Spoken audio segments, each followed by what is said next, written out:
मैंने पूछा केंद्र सरकार में आपका गठबंधन, राज्य में आपका गठबंधन, आप ये कह रहे हैं विदेशी ताकत, उनको रोकना भी तो फिर आप ही की जिम्मेदारी है। या तो आप विफल हो पा रहे हैं उसमें, आप वो नहीं कर पा रहे, ये समझे हम। म्यूजिक चलो भाई वीरेंद्र कुमार साहब, जब दलितों का जिक्र होता है तो आपकी पार्टी काफी आगे बढ़ चढ़ कर बात करती है, बिहार को सुधारने की बात करती है, रिवोल्यूशन लाने की बात करती है, पूरे सीटों पर खुद चुनाव में उतरने की बात करती है। बात जब घुसपैठियों की होती है तो आप लोग ऐसा गठबंधन पूछते हैं ये सवाल कि नहीं? देखिए, इस घुसपैठिए के सवाल पर देश का कोई भी नागरिक क्यों नहीं समर्थन करेगा। हाँ, कुछ विपक्ष की पार्टियों को ये जरूर तकलीफ होती है कि उनको इन्होंने वोट बैंक समझ रखा है। क्या बोला तूने? जो हमारे देशवासियों को दी जा रही सुविधाओं को लूट रहे हैं, उनको ये लोग अपना समर्थक समझ रहे हैं।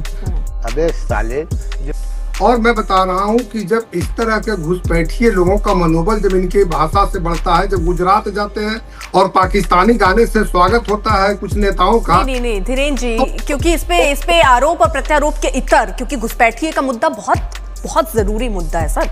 यही नहीं, अभी और सुनिए, और इसको उतनी ही जरूरी तरीके से ही समझना पड़ेगा। केंद्र में आपकी गठबंधन की सरकार है, राज्य में आपकी गठबंधन की सरकार है सर, और उसके बाद भी आपको गलती दूसरों की दिखती है क्या?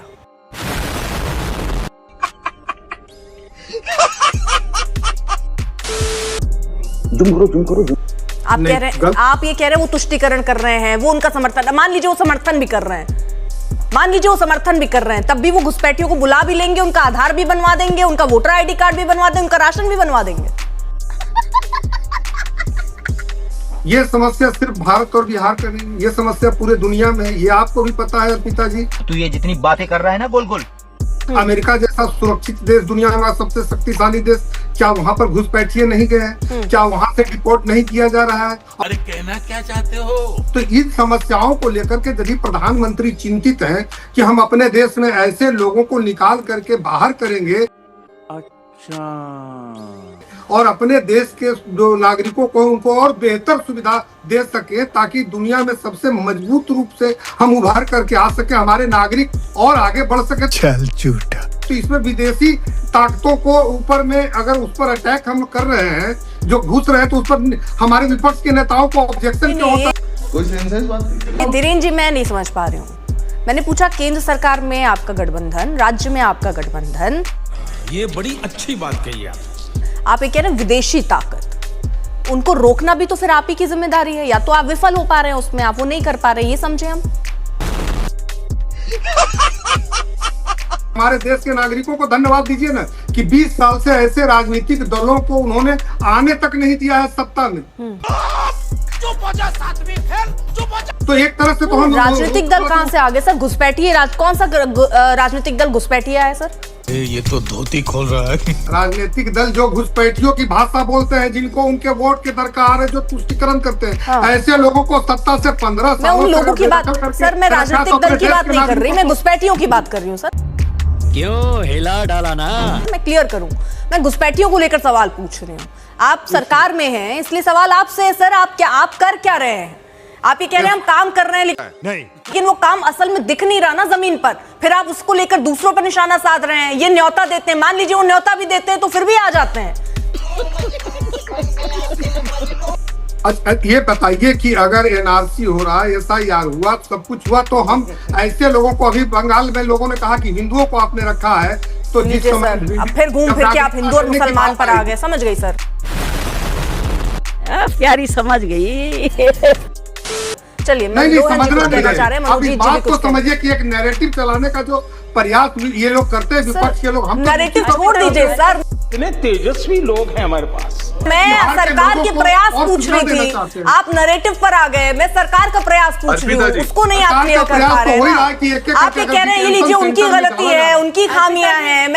जनता को आप मूर्ख समझना बंद कर दीजिए। मैं कह रही हूँ चिंतन करने का समय नहीं है सर, आपकी सरकार है, आपको एक्शन लेने की बात है, उस एक्शन पर सवाल पूछ रही हूँ। चिंतन तो मैं यहाँ स्टूडियो में बैठकर भी कर लूंगी। यहाँ बैठे हर प्रवक्ता चिंतन कर लेंगे। चिंतन करने से देश नहीं सुधरेगा ना सर। पिताजी अर्पिता जी। डिटेंशन ठीक। सेंटर में अगर सरकार रख रही है ठीक, तो सर। उनको तो अब डिपोर्ट करना है, उस पर कार्रवाई समझ गई, आ रही हूँ डॉली जी, आ रही हूँ। मनोज जी भी कुछ कहना चाहें जल्दी जल्दी, ठीक है। धोखा दिया है तुमने मुझे।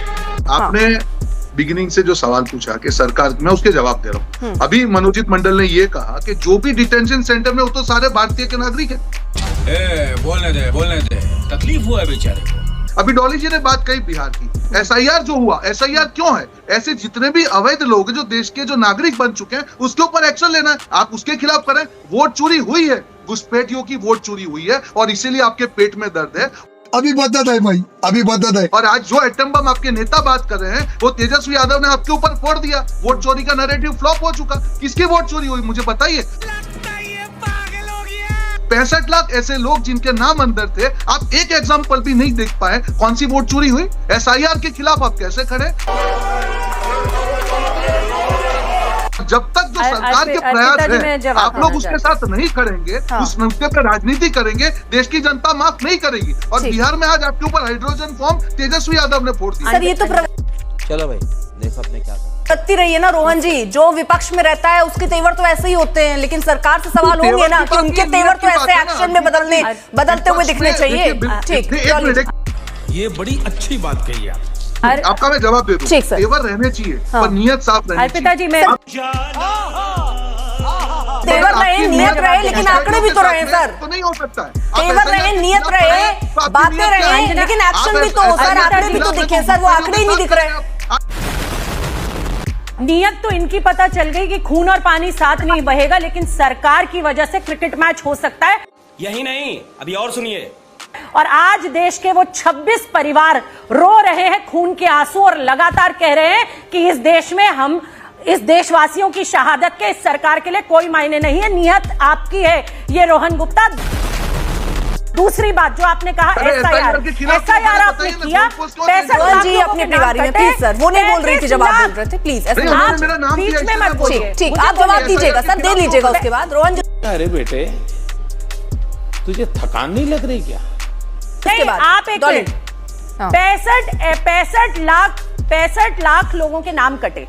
ये गड़बड़ है बाबा। 65 लाख लोगों में 35 लाख मतदाता वो हैं जो परमानेंटली शिफ्ट हो गए, 26 लाख मतदाता दूसरे निर्वाचन क्षेत्र के, उसके अलावा 22 लाख के करीब मृत पाए गए। आप मुझे बताइए अर्पिता जी, घुसपैठिए कितने निकले इस एसआईआर में? आप मुझे ये बताइए। कांग्रेस, देखिए अर्पिता जी फिर ये बीच में बोल रहे हैं। बोले बेटा मस्ते नहीं। रोहन जी रुक जाइए, रोहन जी प्लीज अर्पिता जी फिर ये करने बीच में बोल रहे हैं। मुझे बताइए वोट चोरी किसकी हुई?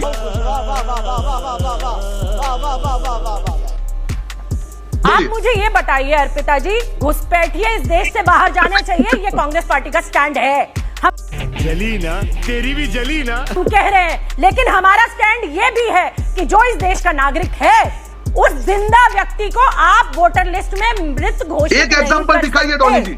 अभी बदत है भाई, अभी बदत है। एक एग्जांपल दिखाइए 65 लाख में से। एक एग्जांपल दिखाइए। आपकी पार्टी एक एग्जांपल नहीं दिखा पाई कि किसकी वोट चोरी हुई। वोट चोरी अर्पिता जी देखिए ये बीच में बताइए ना 65 लाख में से कितने चोरी हुई? इतनी खराब आदत है सर, ये मैं करके सर अभी तक चिल्लाने लगते हैं आप लोग। देखा आपने लापरवाही का नतीजा है। उर्मिला, बिहार की उर्मिला, उनके पति, उनके बच्चे जगह जगह जा रहे और कह रहे कि मेरा वोट कटा है। यही नहीं, अभी और सुनिए। मुझे वोटर लिस्ट में वोट फाइल करिए ना। राहुल गांधी जी के साथ जिन 7 लोगों ने चाय में पी, डिस्कस कर रहे हैं, हाँ, आप लोग क्यों नहीं फाइल कर रहे हैं? जगह जगह बताइए कंप्लेंट। ना। देखिए फिर बोल रहे हैं। ठीक है, मैं दोनों लोगों ड्रग दो मेरे लिए गांजा लाओ, चरस लाओ, एमडीएमए लाओ, एक्सक्यूसी लाओ। मनोज जी थोड़ा रिएक्शन। ठीक है सर, आप बताइए। ठीक है डॉली, इन्हें हमसे डिसिप्लिन चाहिए। ठीक है और मनोज जी, मुझे ये बोलने नहीं दे रहे हैं। ठीक है डॉली आप अर्पिता जी, मैं बड़े इनको डिसिप्लिन से इनको सुन रही थी। साले का खोपड़ी तोड़ साले का। अगर हम करें तो करें क्या, बोले तो बोले क्या। वाह मोदी जी वाह वाह।